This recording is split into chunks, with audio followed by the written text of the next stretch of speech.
আয়োজিত স্বাধীনতার ঘোষক ও রণাঙ্গনের ইতিহাস শীর্ষক আলোচনা উপস্থিত আজকের এই সভার সম্মানিত সভাপতি অধ্যাপক ডক্টর হারুন রশিদ, উপস্থিত আছেন প্রধান অতিথি হিসেবে বাংলাদেশ গণপ্রজাতন্ত্রী সরকারের মাননীয় তথ্য ও সম্প্রচার মন্ত্রী জনাব জহিরুদ্দিন স্বপন এমপি, উপস্থিত ডক্টরস অ্যাসোসিয়েশন অফ বাংলাদেশের অন্যান্য নেতৃবৃন্দ, উপস্থিত আছেন আমাদের মাঝে বিশেষ অতিথি অধ্যাপক ডক্টর ফরহাদ হালিম ডোনার সহ সকলের নাম পরিচয় আমি বললাম না, আমরা সকলকে চিনি। আমি প্রথমেই একটু দুঃখ প্রকাশ করে নিচ্ছি, আজকে সংসদে আমাদের মন্ত্রণালয় প্রশ্নোত্তর পর্ব রয়েছে, যার কারণে আমার একটু ব্যস্ততা থাকায় আমি আগে বক্তব্য দিয়ে আমি যাচ্ছি। সেজন্য আমি প্রধান অতিথি এবং সভাপতি মহোদয় ওনাদের কাছ থেকে আমি ক্ষমা চেয়ে নিচ্ছি। আসলে আমি দীর্ঘক্ষণ যাবৎ আমাদের বিভিন্ন নেতৃবৃন্দের বক্তব্য শুনছিলাম। এখানে উপস্থিত অনেকেই আছেন যারা শহীদ রাষ্ট্রপতি জিয়াউর রহমানের ঘোষণা শুনেছেন, ওনার সাথে রাজনীতিও করেছেন, জীবদ্দশা ওনাকে দেখেছেন। তাই আসলে আমার পক্ষে ওনাদের সামনে শহীদ রাষ্ট্রপতি জিয়াউর রহমানের ইতিহাস নিয়ে আসলে কথা বলাটা সমীচীন নয়।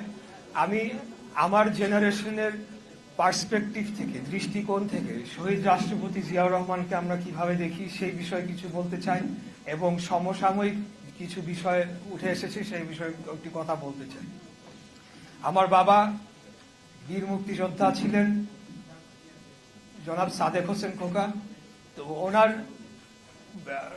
ওনার বেশ কিছু মুক্তিযুদ্ধ সম্পর্কিত বক্তব্য এবং আলাপচারিতা আমি বিভিন্ন সময় শহীদ রাষ্ট্রপতি জিয়াউর রহমানের কথা জানতে পেরেছি। উনি সবসময় বলতেন যে যেখানে যখন সারা বাংলাদেশের মানুষ তৎকালীন সময়ে মার্চ মাসে একটি স্বাধীনতার ঘোষণার জন্য অপেক্ষা করেছিলেন, রাজনৈতিক নেতৃবৃন্দের দিকে তাকিয়েছিলেন, সেখানে তারা ব্যর্থ হয়েছিলেন এবং তখন একজন ৩৬ বছর বয়সী মেজর র্যাঙ্কের অফিসার শহীদ রাষ্ট্রপতি জিয়াউর রহমান তিনি পরিকল্পনা মাফিক একটি স্বাধীনতার ঘোষণা দিলেন। তিনি কালুরঘাট বেতার কেন্দ্র সেটিকে নিয়ন্ত্রণে নিয়েছিলেন। ওনার ঊর্ধ্বতন যে পাকিস্তানি অফিসার তাদেরকে তিনি বন্দী করেছিলেন। একটা পরিপূর্ণ স্বাধীনতার ঘোষণা, যেখানে তিনি নিজেকে রাষ্ট্রপতি হিসেবে দান, তিনি বিশ্বের অন্যান্য দেশগুলো চেয়েছিলেন, অস্ত্র চেয়েছিলেন এবং যুদ্ধের জন্য সারা বাংলাদেশের সকল সশস্ত্র বাহিনী, তৎকালীন ইপিআর, ইবিআর এবং অন্যান্য পুলিশ বাহিনী সহ সকল যে বাহিনী তাদেরকে মুক্তিযুদ্ধের আহ্বান জানিয়েছিলেন। সেই আহ্বান যখন বাংলাদেশের সাধারণ মানুষের কানে পৌঁছালো, আপনারা নিশ্চয়ই আমাকে আজানের পরে বক্তব্য দিব নাকি? আচ্ছা, একজন যখন ২৫শে মার্চ কাল রাতে হানাদার বাহিনী যখন সাধারণ আমাদের রাজারবাগ পুলিশ লাইন থেকে শুরু করে ঢাকা ইউনিভার্সিটিতে, যেটা আমার বাবার মুখে শুনেছি, যখন ঝাঁপিয়ে পড়েছিল, তখন একজন সেনাবাহিনীর কর্মকর্তা, যিনি যে র্যাঙ্কেরই হোক, তার মুখের থেকে একটা ঘোষণা যখন সারা বাংলাদেশে ছড়িয়ে পড়লো, মানুষের মনে তখন একটা উৎসাহ, উদ্দীপনা এবং বিভিন্ন ক্যান্টনমেন্ট থেকে যারা অফিসাররা ছিলেন, সৈনিকরা ছিলেন, তাদের মধ্যে একটা উৎসাহ, উদ্দীপনা, একটা সাহস পেল এবং তারা সকলেই শহীদ রাষ্ট্রপতি জিয়াউর রহমানের আহ্বানে রিভোল্ট অর্থাৎ বিদ্রোহ করে যুদ্ধে যোগদান করলেন। আরেকটি বিষয় উনি সবসময় উল্লেখ করতেন যে একজন সেনা অফিসারের রিভোল্ট অর্থাৎ বিদ্রোহ করার অর্থাৎ নির্ঘাত কোর্ট মার্শালের মাধ্যমে মৃত্যুদণ্ড, এটা জেনে শুনেও উনি ৩৬ বছর বয়সে এরকম একটি সিদ্ধান্ত নিয়েছিলেন, এরকম একটি ঘোষণা তিনি ড্রাফট করে সেটি দিয়েছিলেন। তার যে সাহস, তার যে সাহসিকতা, সেটা আসলে বারবারই আমরা মুগ্ধ হয়ে সবসময় শুনে এসেছি। ইতিহাসের পাতায় সেটি স্বর্ণাক্ষরে অবশ্যই লেখা থাকবে। আমি আরেকটি ছোট্ট ঘটনা, ছোট্ট না, এখানে আলোচনায় উঠে এসেছে যে বিগত ফ্যাসিস্ট স্বৈরাচারের আমলে ২০২১ সালের সম্ভবত শহীদ রাষ্ট্রপতি জিয়াউর রহমান ওনার যে খেতাব বীর উত্তম, সেই খেতাবটি কেড়ে নেওয়ার একটি আলোচনা তখন সামনে এসেছিল, যেটি পরবর্তীতে বাস্তবায়ন হয় নাই। কিন্তু তৎকালীন মুক্তিযুদ্ধ বিষয়ক মন্ত্রী, এখন সম্ভবত জেলে আছেন, আকম মোজাম্মেল হক, তার নির্দেশনায় জাতীয় মুক্তিযোদ্ধা কাউন্সিল জামুকা, আমার যতটুকু মনে পড়ে খবরের কাগজে, তখন এই বিষয়টি উত্থাপন করা হয়। তার প্রতিবাদে বিএনপি আমরা এই প্রেস ক্লাবে, এই যে আজকে আমরা যেখানে মিটিং করছি, এখানে আমরা একটা প্রতিবাদের একটা বিশাল বড় একটা প্রতিবাদ সভা করেছিলাম। যেই প্রতিবাদ সভায় তখন আমাদের সভা আমরা শেষ করতে পারিনি, তখন আমাদের উপরে পুলিশি যে আক্রমণ করা হয় এবং আমাদের উপর হামলা করে আমাদের অনেক নেতাকর্মীদের গ্রেফতার এবং আহত এবং রক্তাক্ত করা হয়। আমিও সেখানে সশরীরে উপস্থিত ছিলাম এবং সেদিন সম্ভবত একটা ঘটনা ঘটেছিল, আমি একজনকে উদ্ধার করে নিয়ে এসেছিলাম। ওই ঘটনাটি আমাকে অনেক সময় মনে করিয়ে দেয় বিভিন্ন জায়গায় গেলে। তো যার কারণে আজকের যে আলোচনা সেটার সাথে রেলেভেন্ট দেখে আমি বিষয়টি উত্থাপন করলাম। আমাদের এখানে কয়েকটি কথা বলা হয়েছে যে মুক্তিযোদ্ধাদের তালিকা, অবশ্যই মুক্তিযোদ্ধাদের তালিকার বিষয়ে আমরা সকলেই জানি, তবে আমি ভুয়া শব্দটি মুক্তিযোদ্ধাদের আগে আমি এটাকে মনে করি যে তাদের প্রতি অসম্মানজনক বিষয়। এটিকে বলতে হবে অমুক্তিযোদ্ধা। বিগত ফ্যাসিস্ট স্বৈরাচারের আমলে অনেক অমুক্তিযোদ্ধাদেরকে তালিকাভুক্ত করা হয়েছিল এবং বর্তমানের মন্ত্রণালয়ের হিসাব অনুযায়ী 1,93,000 সামথিং এই গ্যাজেটভুক্ত মুক্তিযোদ্ধা তালিকায় অন্তর্ভুক্ত করা হয়েছে। এই বিষয়ে আপনাদেরকে বলতে চাই, এই কাজটি জাতীয় মুক্তিযোদ্ধা কাউন্সিল অর্থাৎ জামুকা এই সংস্থাটি করে থাকে।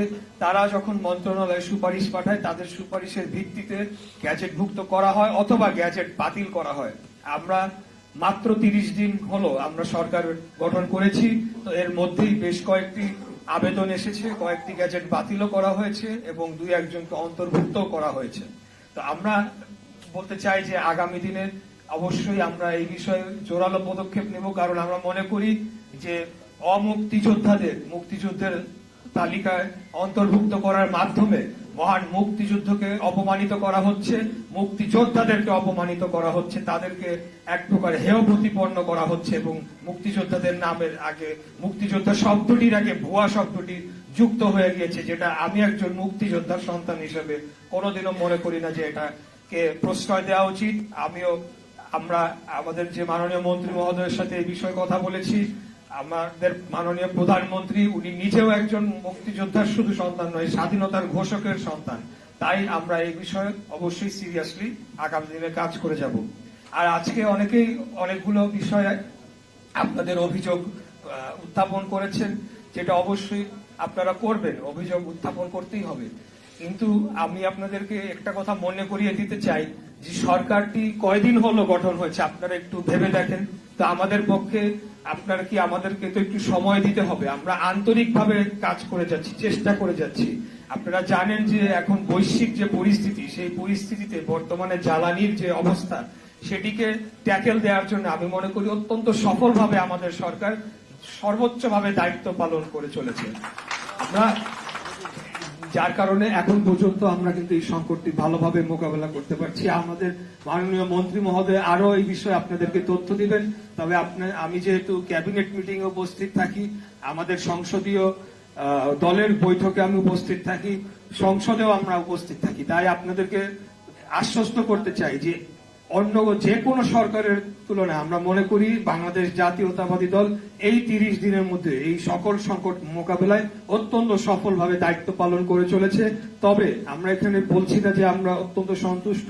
আমরা প্রতিনিয়তই আমাদের মাননীয় প্রধানমন্ত্রী জনাব তারেক রহমানের নির্দেশে, তার নেতৃত্বে আমরা প্রত্যেকটি সেক্টরের যে সমস্যাগুলো সেগুলো বিষয়ে আলাপ আলোচনা হচ্ছে। সংশ্লিষ্ট মন্ত্রী যারা রয়েছেন তারা অত্যন্ত অক্লান্ত পরিশ্রম করে চলেছেন। আমাদের যিনি যোগাযোগ মন্ত্রী দায়িত্ব পালন করছেন বর্তমানে, তাকে নিয়ে আপনারা অনেক কথা বলতে পারেন, কিন্তু আমি মনে করি উনি অত্যন্ত সফলভাবে দায়িত্ব পালন করেছেন। কারণ আমাদের যে ক্যাপাসিটি এবং আমাদের যে সক্ষমতা, তার সেই অনুযায়ী আমাদের যে পরিমাণ চাহিদা রয়েছে গণপরিবহনের, সেটিকে ম্যানেজ করা আসলে কোনোভাবেই স্বাভাবিকভাবে সম্পন্ন নয়। তারপরেও এই ঈদ যাত্রায় আমি মনে করি অত্যন্ত সফলভাবে আমাদের একজন মন্ত্রী, 2জন প্রতিমন্ত্রী ভালোভাবেই কাজ করেছেন। আমরা যারা সংসদ সদস্যও রয়েছি আমরা যার যার অবস্থান থেকে কিন্তু ওনাদেরকে সহযোগিতা করেছি। তো যাই হোক, আর বক্তব্য দীর্ঘায়িত করব না, আপনাদেরকে ধন্যবাদ জানাতে চাই। বিশেষ করে ডক্টরস অ্যাসোসিয়েশন অফ বাংলাদেশকে আমি ধন্যবাদ জানাতে চাই, আজকে আমাকে বিশেষ অতিথি হিসাবে এখানে আমন্ত্রণ করেছেন। আমাদের মাননীয় তথ্য সম্প্রচার মন্ত্রী, ওনাকে ধন্যবাদ জানাতে চাই যে উনি আজকে আমাকে ওইখানে কথা বলার সুযোগ করে দেওয়ার জন্য উনি ধৈর্য সহকারে এখানে আমার কথা শুনেছেন। ওনাকেও আন্তরিকভাবে ধন্যবাদ জানিয়ে, সকলকে ধন্যবাদ জানিয়ে আমার বক্তব্য এখানে শেষ করছি। খোদাফেজ। বাংলাদেশ জিন্দাবাদ, বাংলাদেশ জাতীয়তাবাদী দল জিন্দাবাদ। ধন্যবাদ। ধন্যবাদ। আজকের আলোচনা সভার সম্মানিত বিশেষ অতিথি মুক্তিযুদ্ধ বিষয়ক